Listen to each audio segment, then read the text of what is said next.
What's up guys? In this tutorial, I will show you how to enable in-app purchases on your iPhone. This should be quite an easy tutorial. For more information, click on the first link in the description below. First, we will need to access the content and privacy restrictions on your iPhone. Open up your Settings app and select Screen Time.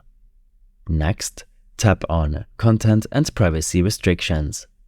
If restrictions are in place, access your iTunes and App Store purchases.